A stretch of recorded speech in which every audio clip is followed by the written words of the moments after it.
and welcome back to EPG. I'm, of course, Greg, your host.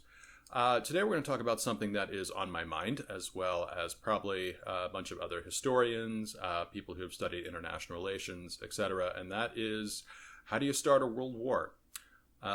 Given the assassination attempt on the Slovakian prime minister a couple weeks ago, the death of the Iranian president in a helicopter crash, the war in Ukraine, which has Russia and China and Iran all working on one side, and then the Western powers and NATO working on another.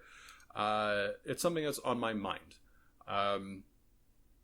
We unfortunately have only two examples of how you start a world war. The first is with the invasion of a sovereign country, which happened in 1939 with Adolf Hitler. And the other is one that I would like to talk about today. On June 28th, 1914, Archduke Franz Ferdinand and his wife were in the beautiful city of Sarajevo,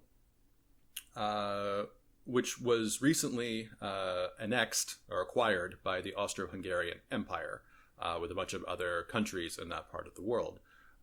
They were in town to look at basically the military that was set up there, as he was one of the important, I guess, parts of the military apparatus for the empire. He was the heir apparent, so he was not a head of state, but he was next in line to be so. So anyway, he was there, and he was in a route, a very publicized route, heading to the town hall for a meeting with the local mayor.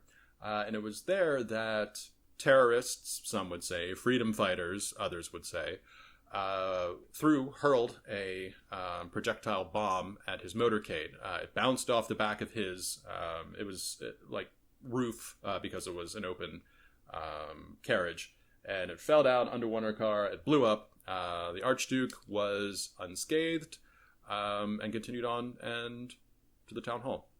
Because everybody was rightfully upset that there was an assassination attempt on the heir apparent of the Austro-Hungarian Empire, there were talks of what he needed to do to remain safe. They wanted to go to the hospital to look on the other people that were hurt in the blast, but there were also other talks of taking a different route. Unfortunately, things got lost in the confusion of trying to get him out, and they took the exact same route back that they were on.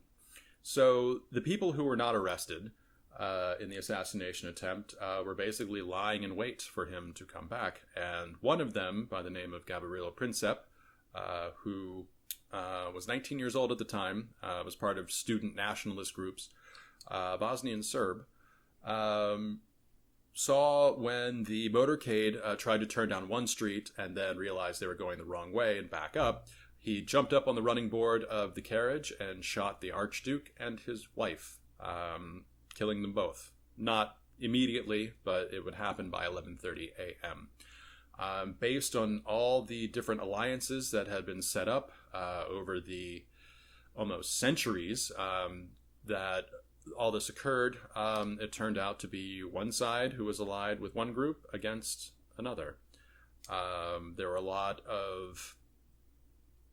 Basically, people didn't quite understand what all this was going to lead to, because they still had a 19th century and 18th century view of warfare, but they didn't really understand the type of technological advancements in warfare that have been made, such as automatic weapons, the Maxim gun. So also chlorine gas, so chemical warfare, militarized airplanes, the war began with people going to the front on foot or on horseback and ended with mechanized warfare, tanks. So that is the legacy of the First World War, which would then spiral with a whole bunch of other things. Great Depression. There was the Great Influenza as well in 1918, and then that would subsequently lead to World War II. So are we heading towards another large-scale global conflict? While history does not repeat itself, it does rhyme. So, thank you very much for your time, and get out there.